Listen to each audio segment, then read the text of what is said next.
Scooby-Dooby-Doo, where are you? We got some work to do now. Scooby-Dooby-Doo, where are you? We need some help from you now. Come on, Scooby-Doo, I see you. Pretending you got silver. You're not fooling me, 'cause I can see the way you shake and shiver. You know we got a mystery to solve, so Scooby-Doo, be ready for your act. Don't hold back. And Scooby-Doo, if you come through, you're gonna have yourself a Scooby snack. That's a fact. Scooby-Dooby-Doo, here are you. You're ready and you're willing. If we can count on you, Scooby-Doo, I know we'll catch that villain.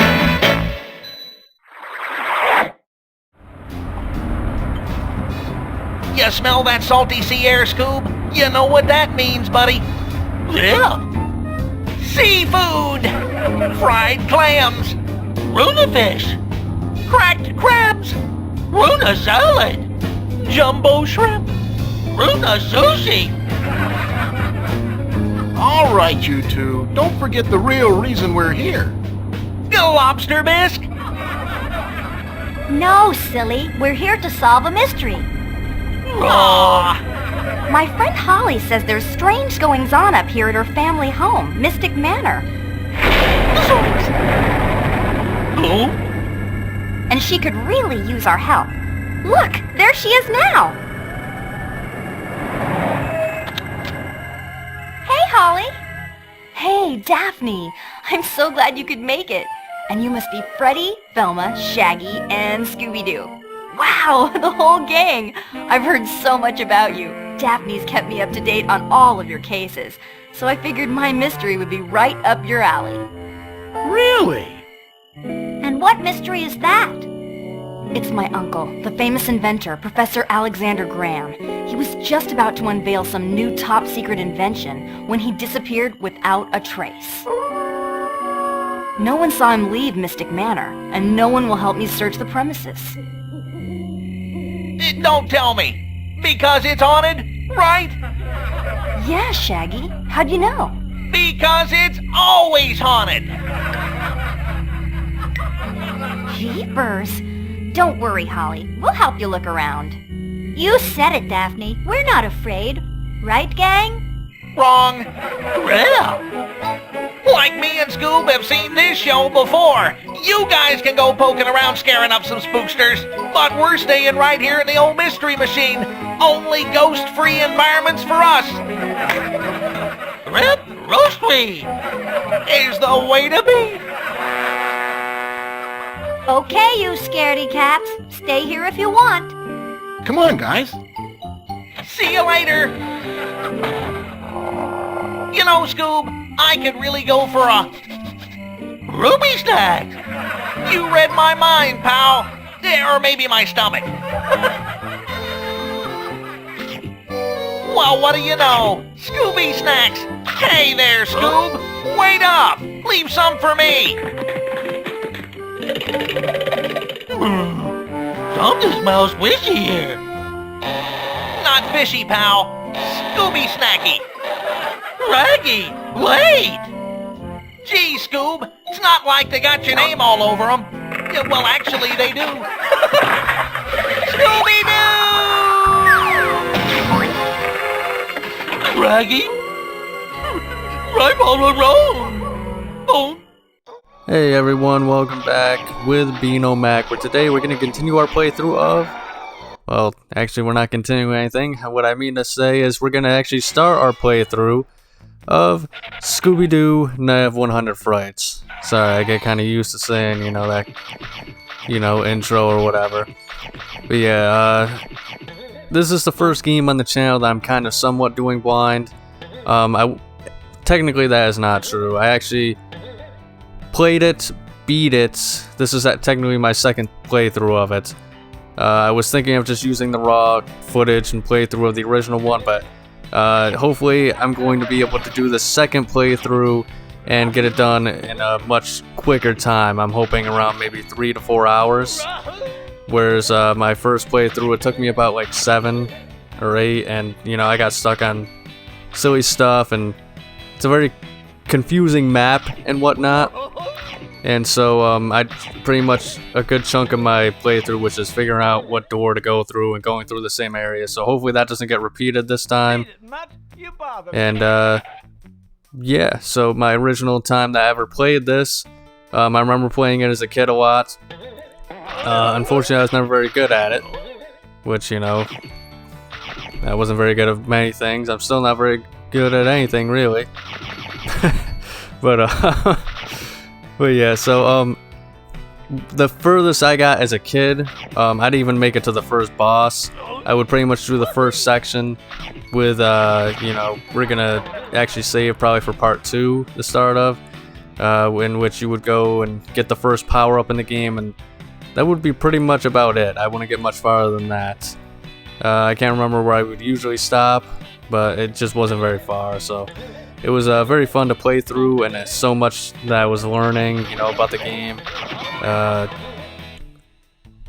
An interesting thing that I didn't realize when I was a kid is this is made by the same developers as the guys who made SpongeBob Battle for Bikini Bottom, which is pretty interesting.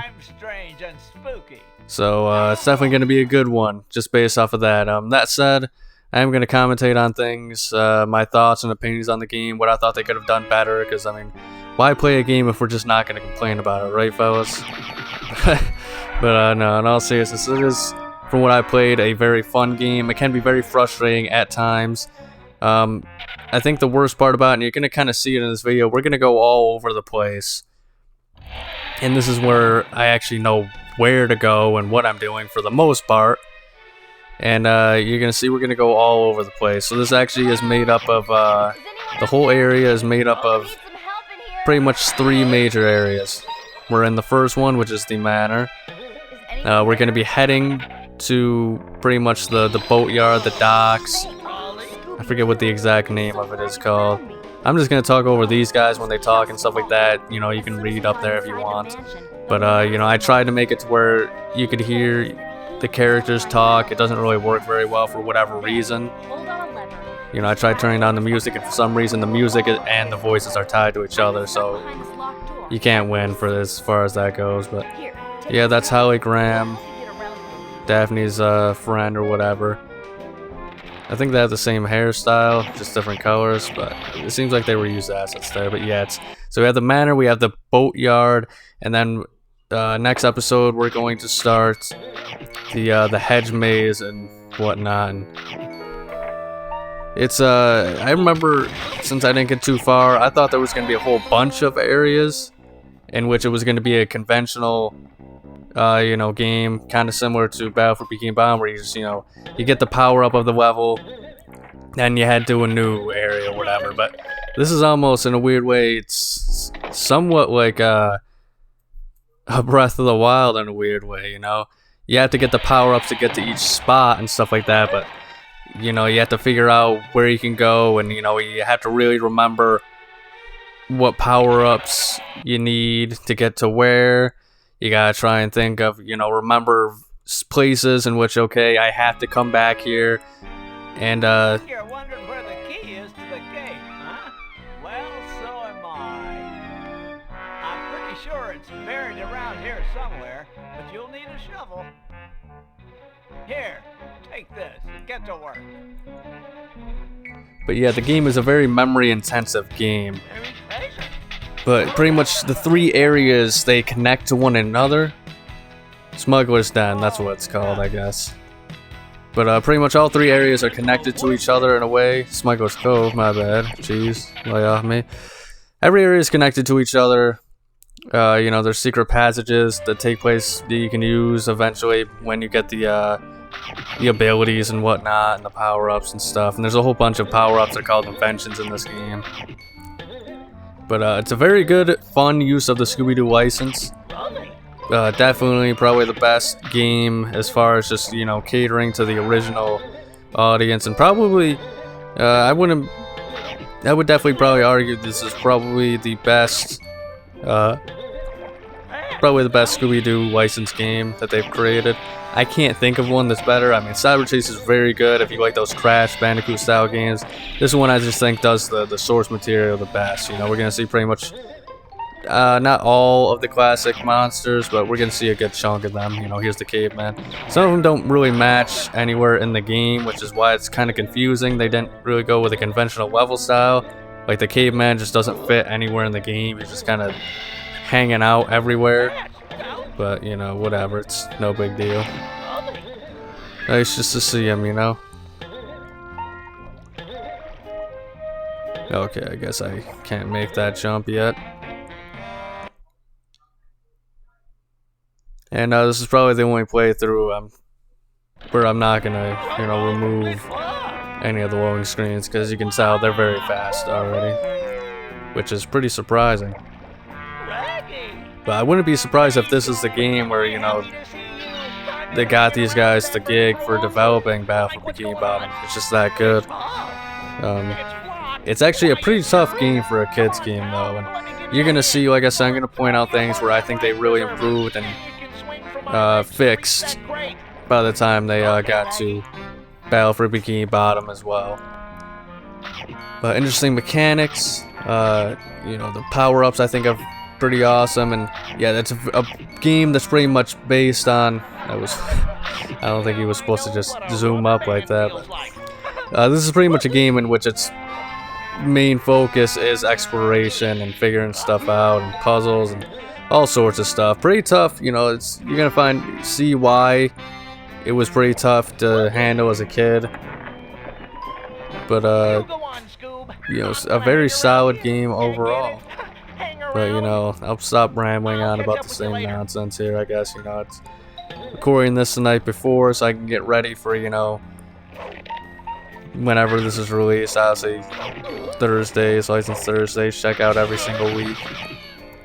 But yeah, it's very late at night. This is pretty much the last thing I'm doing before I go to bed, so it's probably, you know, why I rant more than I usually do, or ramble, I should say. Another 60 years and then I can retire. Yeah, sometimes you can talk to that guy, sometimes you can't. He just hangs out in certain spots for some reason. Alright, I feel like I'm missing something. I think that's like a shortcut or something, but maybe not.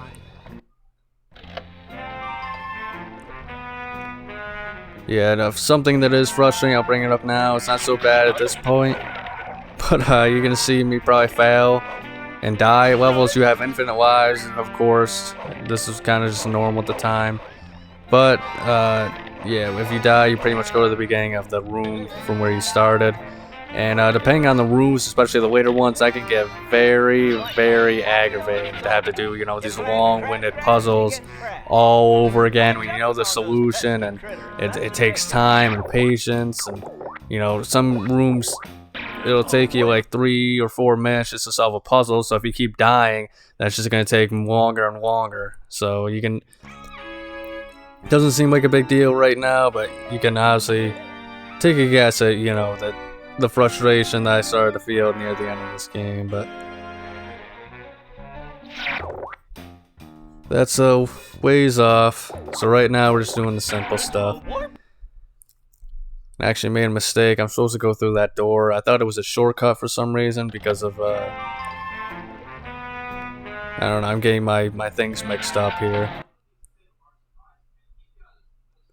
Because there's a lot of just different things to keep track of and places to go. And this is probably, out of any games, I think a big issue, you know, the map is probably the biggest issue of the whole game, in my opinion. It's just, it's so chaotic. And I can remember, you know, the Spencer Mansion, the RPD from Resident Evil. I could tell you the layout of, like, Luigi's Mansion, the first one, off the top of my head, all that sort of stuff. But this game is just, it's like 4-room sections for the most part, and they're all connected in weird ways, and the map doesn't really help very much. So if you don't really know what you're doing, it's you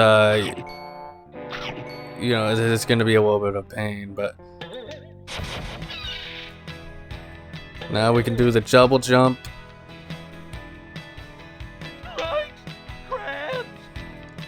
And now we can get to the first level by getting the key in the mansion. And we'll be able to have an invention to where we can, move easier on this tar stuff and whatnot, and be able to jump and run and all sorts of stuff. So there's a lot of stuff you're going to see just already that we are going to be able to come back to. I think that's one of the best things they did in this game. It's just the coming back to old areas and, making use of that stuff. It is almost in a way kind of like a Resident Evil game, map-wise, just because, having to go back to areas and check and this and that and see what's there now that you have certain items and stuff like that. Not in the exact same way, because obviously you don't, get new powers in Resident Evil and stuff like that, but they definitely, it's probably one of the few games I've seen really take advantage of this in that kind of way, to the degree it does. Like, you pretty much can explore the match and come back like 10 different times each power up you get to new areas, which is cool. The game is very good at making you have a reason to come back to areas multiple times over. But that's going to be all for today, guys. Thank you for watching. If you enjoyed, like and subscribe. Make sure to check out next week's episode next Thursday. We're going to continue Edge on the Hedge. But above all else, remember to please have a nice day. Scooby